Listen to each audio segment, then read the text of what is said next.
Farg'onada ona o'z o'g'li tomonidan o'ldirildi. Qayd etilishicha, muqaddam qotillikda ayblangan shaxs turmush o'rtog'ini ham o'ldirgan va uzoq muddatli qamoq jazosini o'tagan.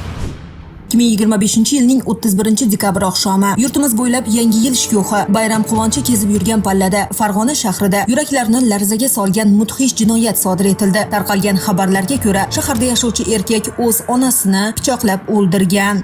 Voqea sodir bo'lgan kuni soat taxminan 21:30 larda sudlanuvchi tanishining xonadonida spirtli ichimlik iste'mol qiladi. Shundan so'ng u tanishi bilan birga shahardagi Istiqlol mahallasida joylashgan ko'p qavatli uyda o'zi bilan birga yashovchi onasining oldiga qaytadi. Aytishicha, maqsadi onasini Yangi yil bilan tabriklash va uni va tanishini mehmon qilish bo'lgan. Bu vaqtda marhuma ham oshxonada spirtli ichimlik iste'mol qilib o'tirardi. Davra qizib suhbat avj oladi. Biroq ko'p o'tmay mast holatdagi ona va o'g'il o'rtasida navbatdagi janjal kelib chiqadi. Avvaldan onasi bilan tez-tez janjallashib kelgan sudlanuvchini o'sha kuni ular bilan birga bo'lgan shaxs tinchlantirishga urinadi. Uni jahldan tushirish maqsadida yuziga uradi ham. Marhuma esa mojaro yanada kattalashib, fojiaga aylanmasligi uchun o'g'lining tanishini uydan chiqarib yuboradi. Biroz vaqtdan keyin sarxush holatdagi o'g'il oshxonada turgan 2 dona pichoqni olib tanishining ortidan chiqadi, ammo uni topolmay yana xonadoniga qaytadi. Shundan so'ng onasi bilan janjal yana davom etadi.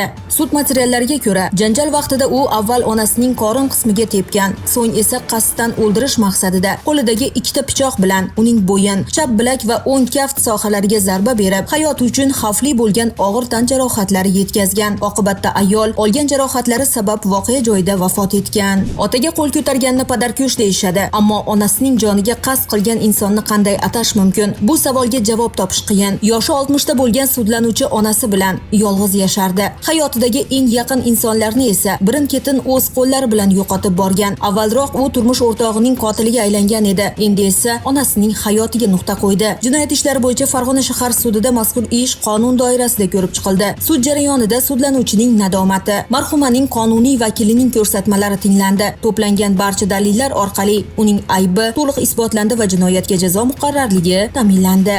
Sudlanuvchi O'zbekiston Respublikasi Jinoyat kodeksi 97-moddasining 2-qismi v bandida nazarda tutilgan jinoyatni sodir etganlikda aybli deb topilsin. Sudlanuvchiga O'zbekiston Respublikasi Jinoyat kodeksi 97-moddasining 2-qismi v bandi bilan uzoq muddatli, ya'ni 21 yil ozodlikdan mahrum qilish jazosi tayinlansin. Tayinlangan jazoning dastlabki 2 yilini turmaga qamash tariqasidagi qolgan qismini umumiy tartibli koloniyalarda o'tashi belgilansin.